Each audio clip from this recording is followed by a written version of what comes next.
Hello everyone. 20 जुलाई 2021 को मैंने एक वीडियो बनाई थी sound problem in Activa 95 BS6। परेशान हो गया मैं तो इसे लेकर।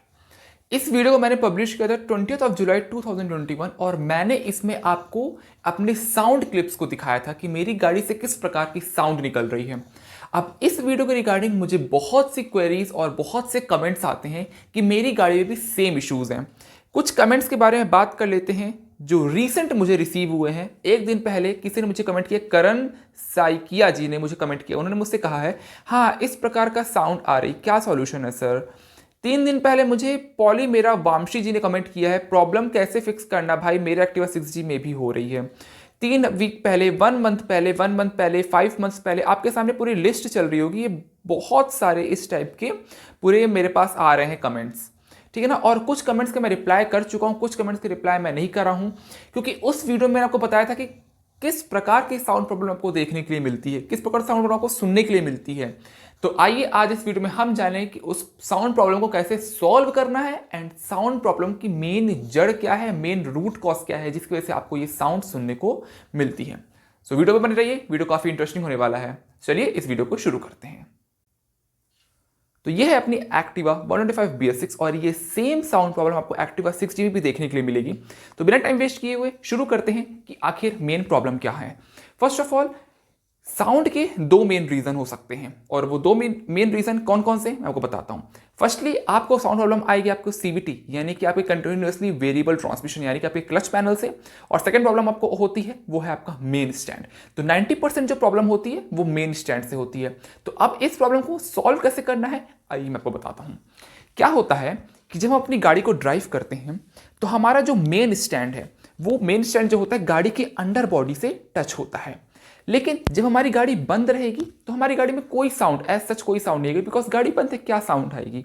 लेकिन जब आपकी गाड़ी स्टार्ट होती है, आपने गाड़ी स्टार्ट कर ली, उसका स्टार्टिंग में जो आइडल RPM होता है वो थोड़ा सा ज्यादा होता है। आपने ये चीज अक्सर नोटिस की होगी। और जैसे आपकी जो RPM जो है वो धीमे धीमे कम होने लग जाता है तो गाड़ी आपकी नॉर्मल स्टेज में आ गई, यानी कि आपकी गाड़ी का जो इंजन है वो प्रॉपर्ली हीट अप हो चुका है, इंजन ऑयल पूरी तरीके से आपके इंजन को ल्यूब्रिकेट कर चुका है। ये होता है इनिशियल स्टेज। सारी चीजें आपको बता रहा हूं ताकि आप समझ पाए अच्छे से। लेकिन जब आप अपनी गाड़ी को चलाते हैं, जब मान लीजिए आपने अपनी गाड़ी को एक्सेलरेट किया, तो जब आप एक्सेलरेशन टाइम रहती है ना आपकी, तब आपको ये साउंड देखने के लिए मिलेगी। और लेकिन जब आप बहुत ज़्यादा हार्ड एक्सेलरेट करें जिसमें आपके इंजन एकदम स्मूथ हो जाता है, जिसमें इंजन स्मूथ हो जाता है, वो टाइम पीरियड में आपको ये साउंड देखने के लिए नहीं मिलेगी। लेकिन जब आप इनिशियल पोजीशन पे जब आप रेस लेते, जब आपका RPM थोड़े से हाई की तरफ जाता है, तो आपको ये साउंड देखने के लिए मिलेगी, साउंड सुनने के लिए मिलेगी आपको। तो अब प्रॉब्लम क्या होती है कि ये साउंड प्रॉब्लम क्यों आपको अराइज होती है आपकी गाड़ी में। फर्स्ट ऑफ ऑल आप ये बात को जानिए। देखिए यहां पास आपकी गाड़ी का सेंटर स्टैंड का ये वाला एरिया है, ठीक है ना। अब ये वाले एरिया आपको ध्यान देना है कि यहां पे एक लगा हुआ है बुश। क्या लगा हुआ है आपके सामने, ये देखिए आपको ये बुश दिख रहा है। चेकआउट कीजिए, गाड़ी को सेंटर स्टैंड में खड़ी कीजिए और देखिए कि आपका ये जो बुश है इस सेंटर स्टैंड में है कि नहीं है। अगर है वेल एंड गुड है, अगर नहीं है लगवाइए।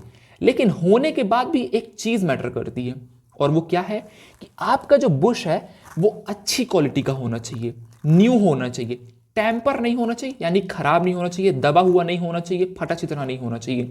आपका जो सेंट्रल स्टैंड का जो बुश है, ये जो इसको कुशनिंग पैड जिसको कहा जाता है, जो आपके अंडर बॉडी में जाके टच होता है, जिससे आपका सेंट्रल स्टैंड जो है आपके अंडर बॉडी में टच नहीं होता, ये कुशनिंग प्रोवाइड करता है उसको। तो ये अच्छी कंडीशन पे होना चाहिए। सेकंड बात करते हैं, सेकंड रीजन यहां पे है इसके स्प्रिंग से रिलेटेड। अब देखिए कि आपकी गाड़ी में स्प्रिंग यहां पे होनी चाहिए। मेरी गाड़ी में जब प्रॉब्लम थी तो मेरी गाड़ी में स्प्रिंग ही नहीं थी। वाओ कितनी अच्छी बात है ना। तो मेरी गाड़ी के जो सेंटर स्टैंड में इसमें स्प्रिंग ही नहीं थी। अब I don't know how, I don't know why कि मैं अपनी गाड़ी को सेंटर स्टैंड में उस टाइम पे खड़ी नहीं करता था या मुझे पता ही नहीं था। क्योंकि जब मैं उनको बताने के लिए गया कि मेरी गाड़ी में ये प्रॉब्लम आ रही है, तब तो उन्होंने मेरी गाड़ी को सेंटर स्टैंड में खड़ी किया था। भाई सर्विसिंग करते तो भाई सेंटर स्टैंड में गाड़ी खड़ी करके सर्विसिंग करते हैं।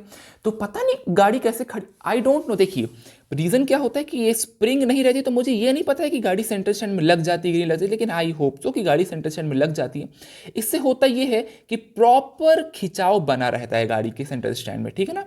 तो आप चेक कर लीजिए कि आपके सेंटर स्टैंड में स्प्रिंग हो, एंड थर्डली कि आपकी सेंटर स्टैंड की जो स्प्रिंग है वो प्रॉपरली अच्छे से वर्क कर रही हो। ये नहीं हो कि वो बहुत ज़्यादा खिंच रही हो, ये नहीं हो कि बहुत ज़्यादा लूज हो, एकदम परफेक्ट होनी चाहिए। अब बात करते हैं थर्ड स्टेप की। थर्ड स्टेप ये है कि अब देख रहे हैं अंडर बॉडी, ये क्या है आपकी अंडर बॉडी। तो अंडर बॉडी में जब आपकी स्टैंड आप ऊपर उठाएंगे, जब आप अपने स्टैंड को ऊपर की तरफ उठाएंगे तो क्या होगा, ये जो सेंटर स्टैंड है ये बॉडी से टच करेगा। अगर आपका बुश खराब होगा तो ये बॉडी से टच करेगा।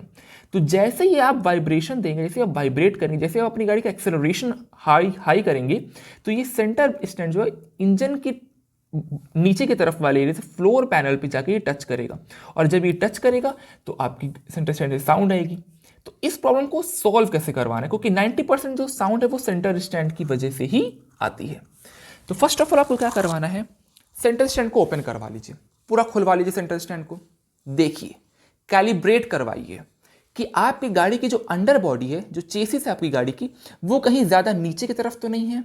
अगर ज़्यादा नीचे की तरफ होगी तो उसको सेट करवाइए, बिकॉज मैन्युफैक्चरिंग डिफेक्ट कुछ भी हो सकता है।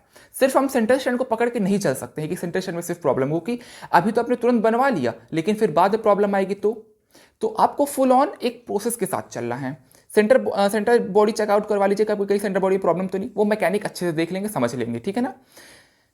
फिर उसके बाद क्या करना है, सेंटर स्टैंड आपने निकलवा लिया, सेंटर स्टैंड को देखिए क्या प्रॉब्लम आ रही है, उसमें क्या रीज़न है, कहीं सेंटर स्टैंड कहीं बेंड तो नहीं है, उसकी जो बॉडी है कहीं बेंड नहीं है, कहीं खराब तो नहीं है। उसके अंदर सेंटर स्टैंड जब आप इस ये पूरा पैनल, ये वाला सेंटर स्टैंड वो पूरा पैनल है वो पूरा बाहर की तरफ आ जाता है। पूरा पैनल निकलवाने के बाद आपको अंदर की तरफ प्रॉपरली ग्रीसिंग करवानी है। प्रॉपरली आपकी गाड़ी में, आपके सेंटर स्टैंड में ग्रीस होना चाहिए। ग्रीस लगवाने के बाद आपको फिर से कसवाना है। देखिए कौन से नट बोल्ट्स नहीं है, कौन से वॉशर नहीं है, क्या चीज़ की कमी आ रही है, सारी चीज़ें फिक्स करवाइए। पैक करवाने के बाद आपको सेंटर स्टैंड को फिर से कसवाना है, एंड अपनी गाड़ी को फिर नीचे कीजिए, ऊपर कीजिए, नीचे कीजिए, ऊपर कीजिए। गाड़ी को ड्राइव पे लेके जाइए। ड्राइव पे लेके जाने के बाद अब आता है आपका मेन स्टेप। मेन स्टेप क्या है कि आपको गाड़ी को सिंपल प्लेन रोड में नहीं चलाना है, आपको थोड़े से ऐसे रास्ते पे चलाना है जहाँ पे उबड़ खाबड़ हो, जहाँ पे थोड़ा सा स्पीड ब्रेकर हो। तो उससे क्या होता है, गाड़ी का एक्सट्रीम कंडीशन पे टेस्ट हो जाता है कि आपकी गाड़ी की जो नई नई चीज़ें जो सॉल्व हुई है तो क्या वो फिर से ख़राब हो सकती है। तो आपको इसमें से अच्छा आइडिया लग जाएगा। तो आपको क्या करना है, प्रॉपरली अपनी गाड़ी को टेस्ट करना है। टेस्ट करने के बाद अगर आपको साउंड आ रही है तो आपको फिर दिखवाना पड़ेगा कि अभी भी ये जो प्रॉब्लम है वो सॉल्व नहीं हुई है, क्योंकि 90% में केस में क्या होता है कि आपकी साउंड, ये जो सेंटर स्टैंड है वो साउंड करता है। अब बात करता हूं मैं कि एक और प्रॉब्लम है जो आ जाती है आपकी गाड़ी में, जो कि अंदर से नहीं होती लेकिन बाहर से होती है। ये वाली जो बॉडी है ये आपके किक से लड़ती है। ये जो सेंटर स्टैंड का ये वाला पार्ट है ये आपके किक से लड़ता है, क्योंकि जब किक से लड़ता है तो ये दोनों लोहे के पार्ट्स आपस में टकराते हैं, जिसकी वजह से वाइब्रेशन क्रिएट होता है एंड आपको ये साउंड सुनने को मिलती है। चेक करवा लीजिए कि कहीं ये वाली और ये वाली कहीं आपस में लड़ तो नहीं रहे, एंड अगर लड़ रहे हैं, अगर चिपक के बैठ रहे हैं तो इतना अच्छे से चिपक के बैठना चाहिए कि वाइब्रेशन ना क्रिएट हो। बिकॉज हद तक मैंने देखा है, अभी मैं आपको अपने गाड़ी को लगा के दिखाता हूँ साइड स्टैंड में कि क्या मेरा ये और ये टच हो रहा है। अगर टच हो रहा है तो आप समझ जाइए कि आपको इसी प्रकार की आपको अपनी गाड़ी में कैलिब्रेशन करवाना है, यानी कि इसी प्रकार की आपको अपनी गाड़ी में सेटिंग करवानी है। ये मैंने लगा दिया अपनी गाड़ी को साइड स्टैंड में। अब देखते हैं कि क्या मेरा सेंटर स्टैंड किक को टच करता है कि नहीं करता है। देख लीजिए आप, ये बिल्कुल भी किक को टच नहीं करता है। ये जो बुश है ये अपनी जगह पे आके लग चुका है। ये देखिए यहाँ पे क्लच कवर के नीचे आपको बुश के रखने का एरिया भी दिखेगा। ये प्रॉपर्ली अपने बुश में अपनी जगह पे अटैच हो चुका है। लेकिन अब आपको देखना है कि ये टच हो नहीं रहा है, लेकिन ये जब आप ओपन करेंगे ना तो ये इससे लड़ेगा। ये देखिए, तो ध्यान दीजिए कि आपका ये इसमें टच नहीं रहना चाहिए। अगर ये टच रहेगा तब भी वाइब्रेशन क्रिएट होगा। तो आपको इसको पूरा पीछे करके रखना है, जो किक वाला एरिया है पूरा पीछे करके रखना है। देख लीजिए पूरा एरिया ये किस प्रकार टच हो रहा है। अब आप साउंड सुनिए। अब ये यहाँ पे मेन चीज़ मैटर करती है कि साउंड किस प्रकार आनी चाहिए। ये मैं अपने मोबाइल का जो माइक है, ये मतलब जो मेरा माइक है इसको मैं यहाँ रख रहा हूँ, एंड यहाँ रखने के बाद आपको मैं साउंड सुनाता हूँ। साउंड इसलिए इंपॉर्टेंट है कि आपको भी इसी प्रकार की हेल्दी साउंड फील होनी चाहिए। हेल्दी का मतलब क्या है, आप सुनिए। आप ये नीचे की तरफ गया, ये देखिए, ये साउंड का मतलब ये है कि जो बुश है अभी एकदम न्यू है और प्रॉपर्ली वर्क कर रहा है। देखिए ध्यान से फिर सुनिए, इसको मैं जैसे ही नीचे लेके जाऊंगा ये साउंड आपको भी आनी चाहिए। ये जो गद्दीदार साउंड जिसको मैं कहता हूं, जिसका मतलब ये गद्दीदार साउंड यानी कि गदगदी साउंड जिसको कहा जाता है, देसी लैंग्वेज में, वो मैं कह रहा हूँ, वो आपको सुनाने की कोशिश कर रहा हूँ। सुनिए फिर से। ये नीचे की तरफ आया आया, अब ऊपर की तरफ करता हूँ, देखिएगा ये जो बुश है अपनी जगह पे जाके लग जाएगा।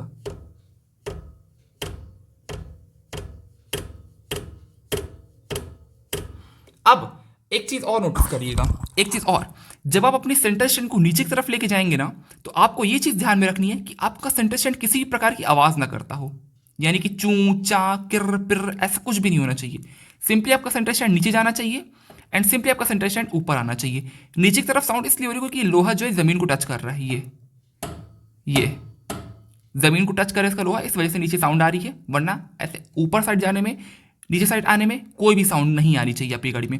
जब आप सेंटर स्टैंड में लगाएं तब भी आपको कोई भी साउंड ऐसा सच नहीं आनी चाहिए। अगर साउंड आ रही है समझ लीजिए आपकी सेंटर स्टैंड में कोई ना कोई जरूर प्रॉब्लम जरूर है। तो ये थी full video, full detail video कि आपको क्या करवाना है अपनी गाड़ी में। सेंटर स्टैंड को अच्छे से कैलिब्रेट करवाइए, अच्छे से इंस्टॉल करवाइए, पूरी प्रॉपर ग्रीसिंग करवाइए, नया बुश लगवाइए, स्प्रिंग चेकआउट कर लीजिए, स्प्रिंग पुरानी तो स्प्रिंग नहीं डलवाइए। ये सब चीज़ों के चेक करवाने के बाद ये आप ध्यान रख लीजिए कि आपका जो ये साइड, ये वाला जो किक वाला एरिया, ये कहीं सेंटर स्टैंड टच ना होता हो। ये सारी चीज़ें अगर आप करवा लेंगे ना, तो आपकी जो साउंड है, जो आपको साउंड प्रॉब्लम फेस होती है, वो साउंड प्रॉब्लम फेस होना आपको बंद हो जाएगी। होप सो वीडियो अच्छी लगी। Thanks so much for watching, love you all guys, bye, take care.